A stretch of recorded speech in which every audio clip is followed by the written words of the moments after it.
Então vamos lá, vamos tentar encerrar o componente de regulação do ácido clorídrico, que é um elemento central aí no suco gástrico. Eu mencionei para vocês que existem alguns agentes que são importantes como estimuladores e outros como inibidores da célula parietal, que é a célula que produz o ácido clorídrico, além do fator intrínseco. Normalmente, os fatores que estimulam a produção de ácido clorídrico também estimulam a produção do fator intrínseco aqui na célula parietal. A célula parietal sofre ação de 3 agentes estimuladores, então 3 agentes estimuladores, quer dizer que vão elevar a produção do ácido clorídrico nessa célula, com destaque para a acetilcolina, que é o neurotransmissor liberado pelos terminais vagais, o nervo vago, subdivisão parasimpática autonômica, a gastrina, que é uma ação endócrina de células G, que são as células endócrinas da própria glândula, que liberam esse hormônio gastrina e que age sobre a célula parietal, via sangue, também potencializando a secreção de HCl, e a histamina. Essa histamina, que é produzida por outros tipos de células, incluindo neurônios e células da resposta imunológica, é produzida por células chamadas de ECL, tá? ECL é uma sigla para células enterocromafins, um tipo de célula especial que existe ali na parede gástrica, tá? Esses 3 fatores, acetilcolina, gastrina e histamina, são, sem sombra de dúvidas, os principais agentes estimuladores da produção de ácido clorídrico. Qualquer fármaco que bloqueie estas ações estará, portanto, diminuindo a produção de ácido clorídrico. Em contrapartida, nós temos 2 importantes agentes que têm efeitos inibitórios, ou seja, reduzem a produção do ácido clorídrico. Tá? Com destaque para a somatostatina, produzida pelas células D, são células endócrinas das glândulas gástricas, e as prostaglandinas, produzidas são elementos da resposta inflamatória. Tá? Então vamos lá. Vamos fazer uma breve síntese desse processo regulatório. Tá? A acetilcolina, quando ela é liberada pelos terminais vagais, ela vai agir em receptores muscarínicos, preferencialmente do subtipo M3, enquanto a gastrina vai agir no seu receptor, ambos são receptores de membrana. O receptor para a gastrina se chama CCK do tipo B, é um tipo de receptor para a família da colecistocinina, mas ele tem afinidade também para a gastrina, esse CCK do tipo B, tá? Então, gastrina e acetilcolina têm receptores, seus respectivos receptores de membrana, normalmente localizados na porção basal da célula parietal, e agem por um mecanismo comum. Ambos são acoplados à proteína G, tá? Do subtipo Q. Então, quando esses 2 receptores são ativados por seus respectivos estimuladores, eles acionam as suas proteínas G, que se desmembram e levam à ativação de uma via interna. Nessa via interna, a proteína G do subtipo Q, ela ativa, a fosfolipase C. Essa fosfolipase faz uma quebra de fosfolipídios de membrana, produzindo IP3 e DAG. O IP3 aumenta cálcio dos estoques intracelulares e o DAG ativa a PKC, que é uma quinase. Então, essa é a síntese da via acionada tanto pela acetilcolina via receptor muscarínico, quanto pela gastrina via receptor CCKB nas células parietais. Ação de acoplamento dos produtos aos seus receptores, pós-acoplamento, uma ativação da proteína G do subtipo Q. Isso resulta na ativação de uma enzima chamada fosfolipase C, a qual faz uma quebra de fosfolipídios de membrana, produzindo 2 segundos mensageiros intracelulares, inositol trifosfato, IP3, e diacilglicerol ou DAG. Isso eleva cálcio, porque o IP3 é um mobilizador de cálcio do retículo, dos estoques internos, e a PKC é uma quinase. Esses 2 elementos vão favorecer toda a maquinaria de síntese e de secreção do ácido clorídrico. Então, por exemplo, vão ter mais bombas H+ potássio, vão ter mais canais de cloro, vão ter mais processos de transporte, né, para esses elementos, e isso então vai favorecer o aumento da produção de ácido clorídrico. Nós teremos um processo estimulatório promovido por uma outra via que também envolve proteína G, que é desencadeada pela histamina, mas é um tipo de proteína G diferente. Neste caso, eu tenho a ativação de uma proteína G do tipo S, que é de estimulatório. Nesse caso, a histamina se liga a receptores também de membrana do subtipo H2. Esse receptor, então, aciona a proteína G estimulatória, levando a uma quebra de ATP, não é isso? Através da ativação da adenilato ciclase. Então, a proteína G estimulatória ativa a adenilato ciclase. Essa adenilato ciclase cliva o ATP e produz AMP cíclico, que é um segundo mensageiro responsável por acionar uma quinase chamada pKa, né? Processos básicos da regulação dessas vias eu dei numa aula, né, onde eu trabalhei sinalização. Então, se você não recorda disso, você pode rever aquela aula de sinalização, tá? Mas, basicamente, a histamina, ao ser liberada pelas células enterocromafins, se liga a receptores de membrana do subtipo H2, aciona a proteína G do subtipo S, estimulando a enzima chamada adenilato ciclase, né? Aqui é a adenilato ciclase, não confunda com a anidrose carbônica, aqui é a adenilato ciclase. Essa adenilato ciclase cliva o ATP produzindo AMP cíclico, também um segundo mensageiro, que é especializado em ativar uma quinase chamada pKa. Tanto a PKC ativada pelo DAG, né, nesta via aqui, quanto a pKa ativada pela via da histamina, tem efeitos de fosforilação sobre o citoesqueleto das células, e essas fosforilações contribuem para que as bombas, os canais, eles migrem mais rápidos para os seus locais, para a região apical ou para a região basolateral, e, portanto, estejam mais rapidamente disponíveis, e isso, portanto, favorece a liberação do ácido clorídrico. Além disso, eles também fosforilam as próprias bombas, que acelera a velocidade com que elas fazem as trocas iônicas, e isso também vai auxiliar, portanto, a estimular a produção de ácido clorídrico. Por isso, através dessas vias, eu terei um aumento da produção de ácido clorídrico.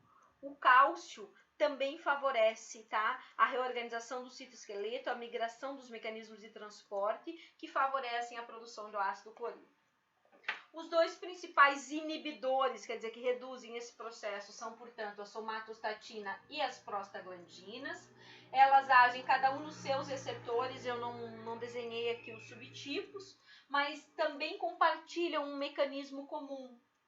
Elas, na verdade, inibem a adenilato ciclase através de uma proteína G do tipo I, que é uma proteína G inibitória. Então, essa proteína G inibitória vem aqui, inibe a adenilato ciclase, fazendo cair a produção do AMP cíclico e, portanto, reduzindo a atividade da proteína quinase A. Esse é o principal modo de ação dos agentes inibidores da produção de ácido clorídrico. Então, quando eles agem nos seus respectivos receptores, eles acionam uma proteína G do subtipo inibitório, ela compete com essa via porque inibe a adenilato ciclase, faz cair bastante a produção do AMP cíclico, fazendo diminuir a atividade da quinase A, e isso leva a uma diminuição dos eventos que produzem ácido clorídrico, certo? Para encerrar essa questão da regulação do ácido clorídrico, né, e do suco gástrico de um modo geral, eu vou falar um pouquinho das fases, tá? Porque a produção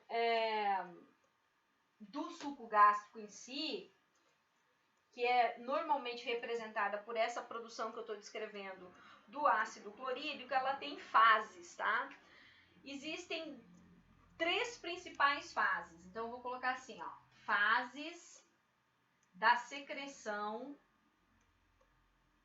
do ácido clorídrico, né? Isso, entre parênteses, também vale para o suco gástrico de um modo geral, tá bom? Isso também vale para regulação do suco gástrico, incluindo a produção do ácido clorídrico, tá? Então, nós temos uma fase chamada bicefálica, então fase cefálica. Temos uma fase chamada digástrica e temos uma fase chamada de intestinal, tá? Então, existem 3 fases que coordenam a produção do ácido clorídrico e do suco gástrico de um modo geral. A fase mais importante é a fase gástrica. Como é que eu diferencio ela? O que eu chamo de fase cefálica. A fase cefálica é quando o alimento ainda não chegou no estômago. Então, antes do alimento chegar no estômago, o estômago já inicia a produção do ácido clorídrico e do suco gástrico. Essa fase representa em torno de 10 a no máximo 20% da produção do suco gástrico e do ácido clorídrico. A fase cefálica é quando o indivíduo, por exemplo, vê o alimento, ou quando o indivíduo sente o cheiro, o sabor, ou quando ele está mastigando o alimento. Essas fases iniciais da visão, da memória ou mesmo da presença do alimento na cavidade oral iniciam a ativação do nervo vago. Então, aqui é nervo vago, 10º par craniano.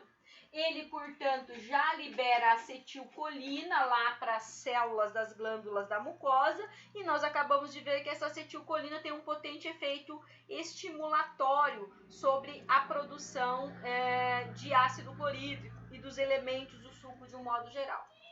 Esta acetilcolina, ela também vai na glândula G, que produz gastrina, e aumenta a produção de gastrina. E nós vimos que gastrina é um outro estimulador da produção do suco gástrico e do ácido clorídrico. Portanto, a acetilcolina, que é liberada na fase cefálica, também é capaz de agir nas células G, lá da glândula, estimulando a produção de gastrina, e juntos, acetilcolina mais gastrina vão determinar a produção inicial do suco gástrico e o aumento na quantidade do ácido clorídrico, tá?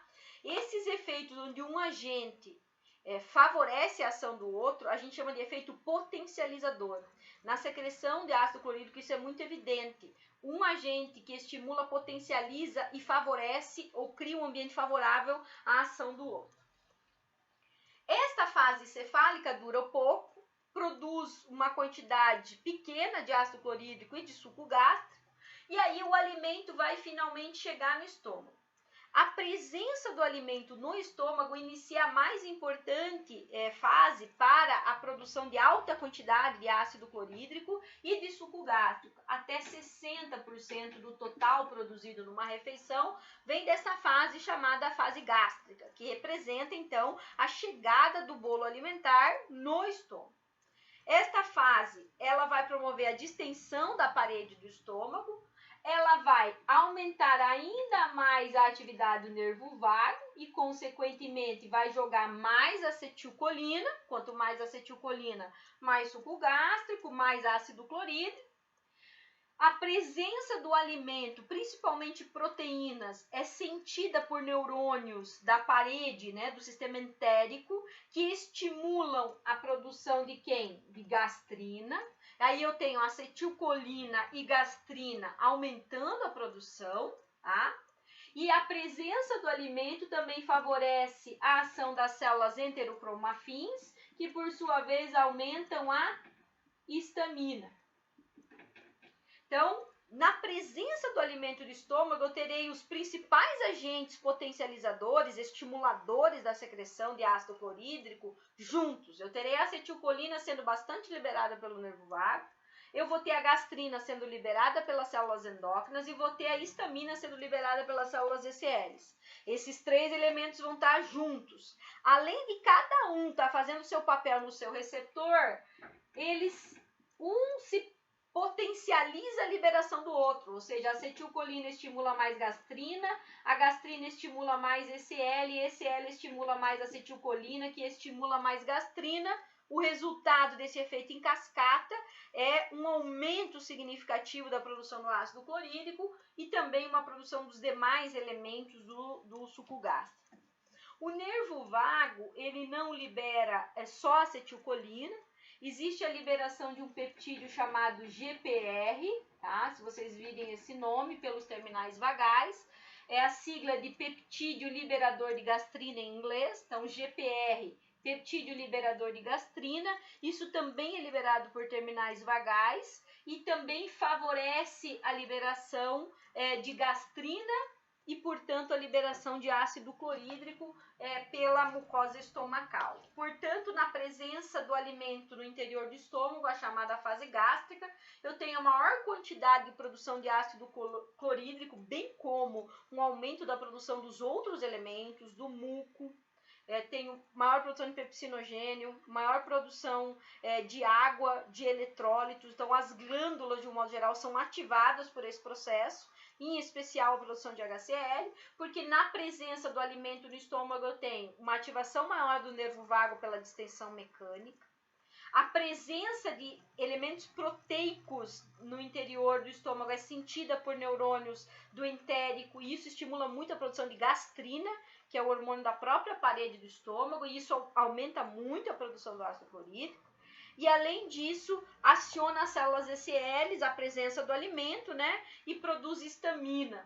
E a acetilcolina, gastrina e histamina vão estimular a liberação da outra e vão promover um efeito potencializador em cascata que cria um ambiente que está favorecendo a manutenção e a produção contínua de suco gástrico rico em ácido clorídrico enquanto o alimento estiver ali presente.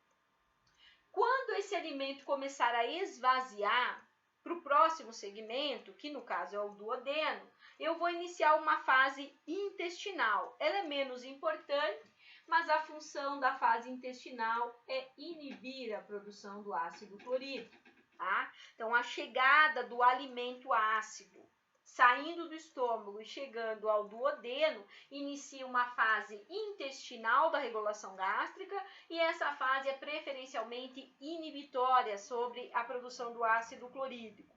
Em especial, tá? Porque os hormônios colecistocinina e secretina produzidos no intestino inibem a produção do ácido clorídrico, como inibem o esvaziamento gástrico que nós falamos na nossa aula de motilidade. Lembrem que o controle do esvaziamento gástrico é lentificado, é um processo controlado por hormônios do intestino, 2, secretina e colecistocinina. Estes hormônios intestinais são liberados pela parede do intestino, vão ao estômago, reduzem o esvaziamento gástrico, bem como inibem a produção do ácido clorídrico. Mas, sem sombra de dúvidas, a fase mais importante para a produção de ácido clorídrico e do suco gástrico, de um modo geral, é a fase gástrica. Portanto, com esta aula, nós encerramos o suco gástrico, falando dos principais componentes, destacando o papel do ácido clorídrico e o papel da sua regulação, e finalizando com a regulação das fases secretórias e de controle do suco gástrico, que são importantes para eu produzir suco gástrico de acordo com a necessidade fisiológica. Nossa próxima secreção será suco pancreático, uma secreção produzida pelo pâncreas exócrino. Então, até breve.